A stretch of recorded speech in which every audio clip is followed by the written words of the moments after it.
In this video, you are going to learn how to create a campaign in Mailchimp so you can email your subscribers. So first off, log into Mailchimp and then click on Campaign in the sidebar. Then up in the top right hand corner, click on Create Campaign and choose an email campaign.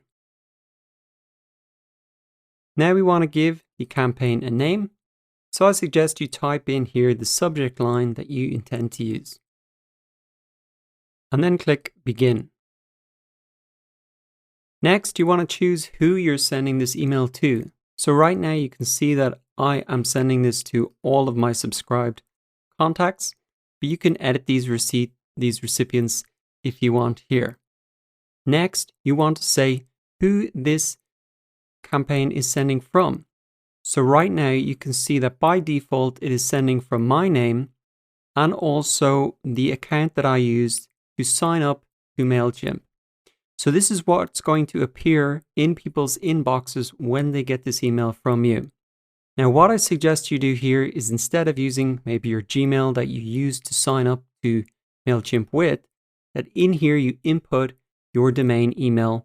For example, Daragh@websitesosimple.com. There are three main reasons why you would want to use a domain email to send email campaigns in Mailchimp over using a free email like Gmail or Yahoo. And the first reason is that it just creates brand recognition. Every time you send an email, people get a reminder of your website or blog name, and that helps them to build that brand recognition, and they're going to remember, tell their friends about it, etc.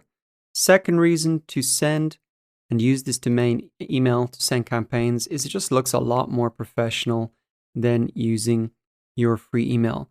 And the third reason, and perhaps the most important reason to use the domain email to send email campaigns in Mailchimp, is that it just gets delivered to more people.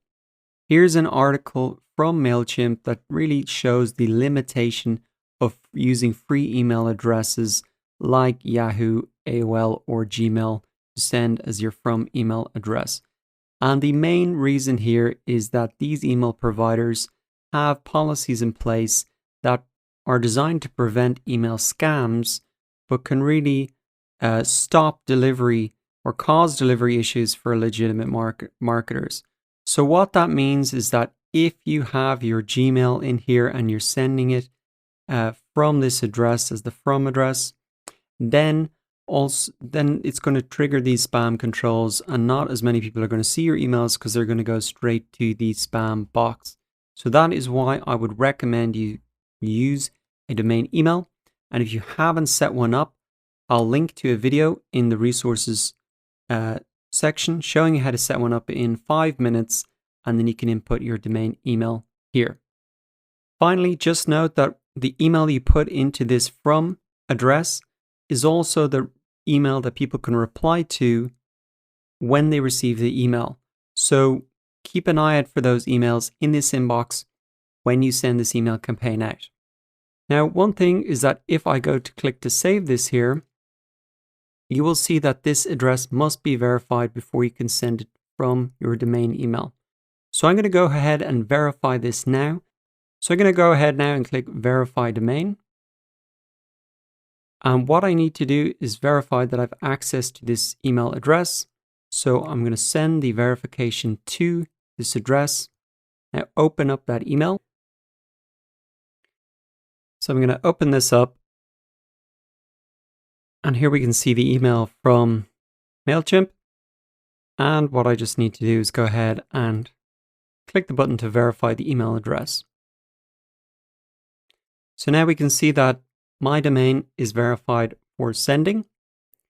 So what I can do is come back to my campaign.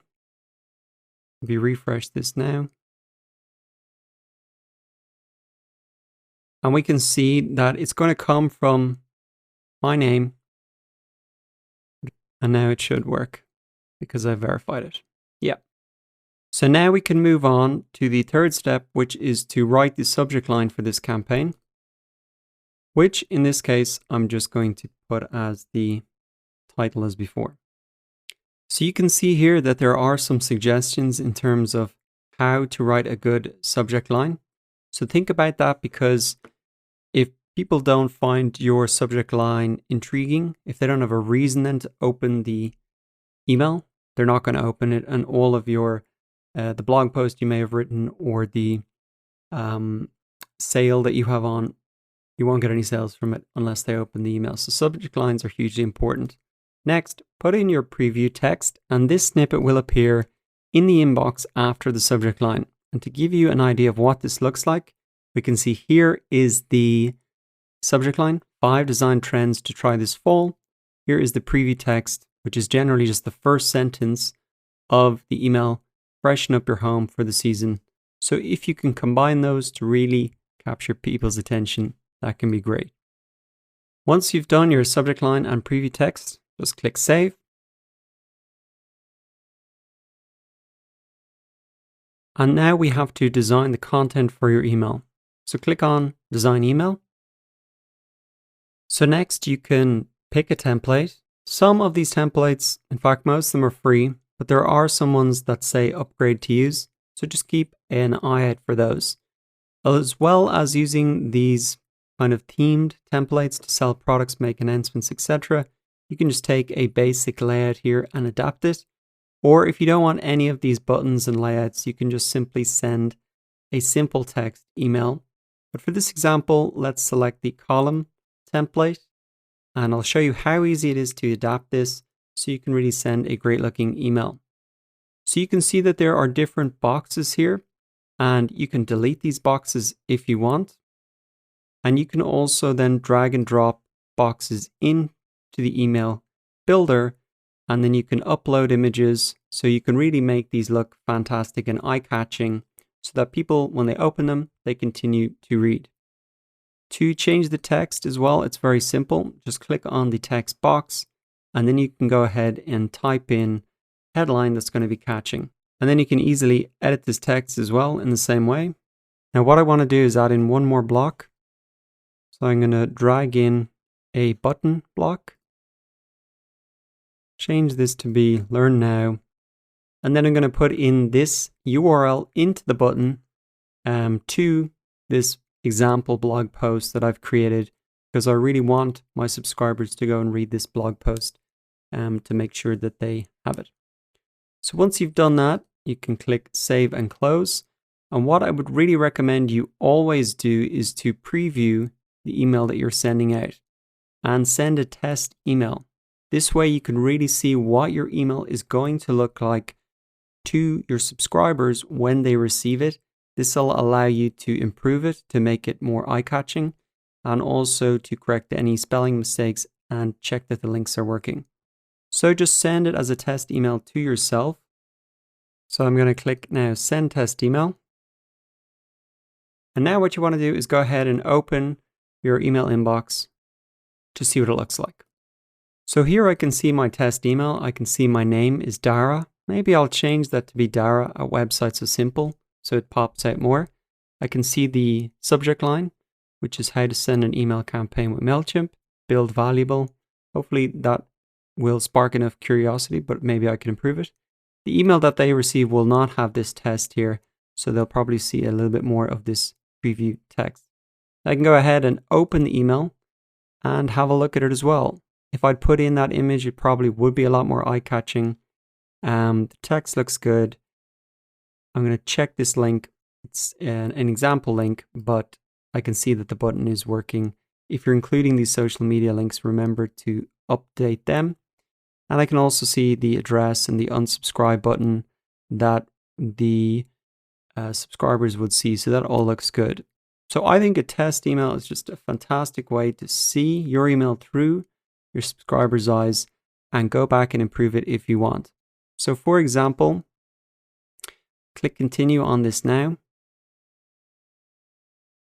And I can return to any of these steps and improve them. So for example, if I want to make that a little bit better, that's going to be the name that they see it from. So that will give them a little bit more recognition when they see the email.